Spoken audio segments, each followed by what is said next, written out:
जिस तरह जीवन एक सत्य है, उसी तरह मृत्यु भी एक ऐसा सत्य है जो प्रत्येक व्यक्ति को भली भांति पता है, जिसे कोई जितना मर्जी झुठला ले, परंतु इसे बदला नहीं जा सकता। कहने का अर्थ है कि जिसने इस पृथ्वी पर जन्म लिया है, उसे एक ना एक दिन अपने प्राणों की आहुति देनी पड़ती है।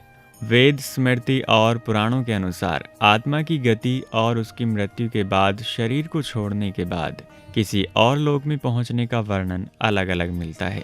जय श्री कृष्ण जी की दोस्तों, इस वीडियो में आगे बढ़ने से पहले आप हमारे इस चैनल ज्ञान बाबा हिंदी को सब्सक्राइब ज़रूर कर लें और हाँ, वीडियो को लाइक अभी से कर दें। हम लोगों ने अक्सर अपने बड़े बुजुर्गों से यह सुना होगा कि मनुष्य की मृत्यु के बाद उसकी आत्मा 13 दिनों तक अपने घर में ही रहती है।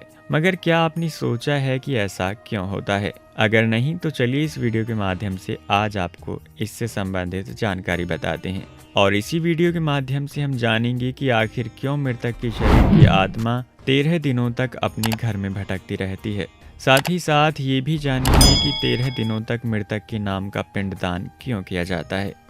तो आपको बता दें कि गरुड़ पुराण में इसके बारे में काफ़ी विस्तार से बताया गया है कि जब किसी व्यक्ति की मृत्यु होती है तो कैसे मृतक की आत्मा को यमराज के यमदूत उसे अपने साथ ही यमलोक ले जाते हैं और कैसे उसके अच्छे और बुरे कर्मों का हिसाब किया जाता है और फिर 24 घंटे के भीतर यमराज के यमदूत उस प्राणी की आत्मा को वापस उसके घर छोड़ जाते हैं और यमदूतों के द्वारा मृतक की आत्मा को वापस छोड़ जाने के बाद उस मृतक की आत्मा अपने परिजनों के बीच भटकती रहती है और अपने परिजनों को पुकारती रहती है, लेकिन उसकी आवाज को कोई सुन नहीं पाता। मृतक सबको देख और सुन सकता है, परंतु कुछ कर नहीं सकता। यह देखकर मृत व्यक्ति की आत्मा काफी बेचैन हो जाती है और जोर जोर से चिल्लाने लगती है। इसके बाद मृतक की आत्मा अपने शरीर के अंदर प्रवेश करने की काफी कोशिश करती है, परंतु यमदूतों के पास बंदिश होने के कारण वह मृत शरीर में प्रवेश नहीं कर पाती और उसी के इर्द गिर्द भटकती रहती है। वह आत्मा वहां बैठे अपने घर वालों को देखती है, परंतु उसका किसी को एहसास नहीं होता।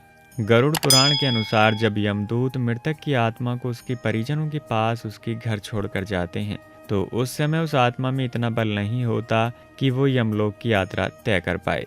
मृत्यु के बाद मृतक की आत्मा की शांति के लिए घर पर गरुड़ का पाठ किया जाता है और उस पाठ में सब कुछ विस्तार से बताया जाता है।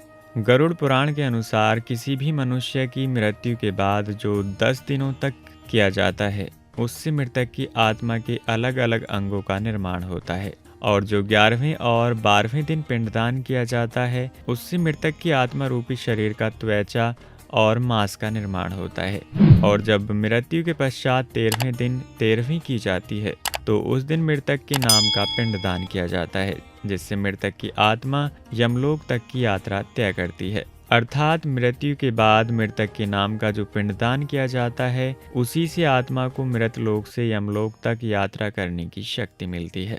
इसलिए दोस्तों, गरुड़ पुराण में बताया गया है कि जब किसी मनुष्य की मृत्यु हो जाती है तो उसकी आत्मा 13 दिनों तक अपने परिजनों के पास उसी घर में भटकती रहती है और उसके 13 दिन बाद आत्मा मृत लोक से यमलोक की यात्रा पर निकल पड़ती है। इस यात्रा को पूरा करने के लिए उस आत्मा को 12 महीने यानी कि 1 साल का समय लग जाता है और इतना ही नहीं, मान्यता के अनुसार 13 दिनों तक मृतक के नाम का किया गया पिंडदान उसके 1 वर्ष के भोजन के समान होता है। काफी लोगों के मन में यह भी सवाल है कि क्या होगा अगर मृत्यु के बाद उसका पिंडदान ना किया जाए। तो दोस्तों, आपको बता दें कि इस बात का वर्णन गरुड़ पुराण में किया गया है। जी हाँ, गरुड़ पुराण में विस्तार से बताया गया है कि अगर मृतक व्यक्ति का पिंडदान नहीं किया जाता तो यमदूत उसे 13वें दिन जबरदस्ती घसीटते हुए यमलोक की ओर ले जाते हैं, क्योंकि मृतक की आत्मा में इतनी शक्ति नहीं होती कि वो खुद उस यात्रा को तय कर सके और गरुड़ पुराण के अनुसार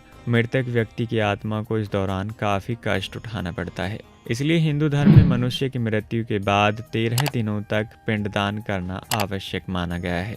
इसके अलावा आपको बता दें कि 13वें दिन जब मृतक के परिजनों के द्वारा मृतक व्यक्ति के नाम का जो भोज करवाया जाता है, अगर वह भोज कर्ज लेकर किया जाए तो मृत व्यक्ति की आत्मा को शांति नहीं मिलती।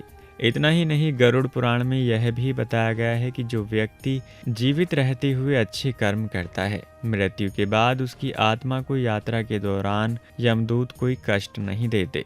और जो व्यक्ति बुरे कर्म करते हैं उसकी आत्मा को यमदूत यात्रा के दौरान कई यातनाएं देते हैं और आत्मा को कई कष्ट भोगने पड़ते हैं। इसलिए कहा जाता है कि इंसान को अच्छे कर्म करने चाहिए, क्योंकि इंसान के कर्म ही हैं जो अंत में उसके साथ जाते हैं और कुछ नहीं जाता।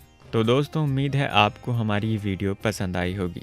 इस वीडियो को लाइक कर दीजिए और चैनल को भी सब्सक्राइब आप अवश्य कर लीजिएगा। धन्यवाद।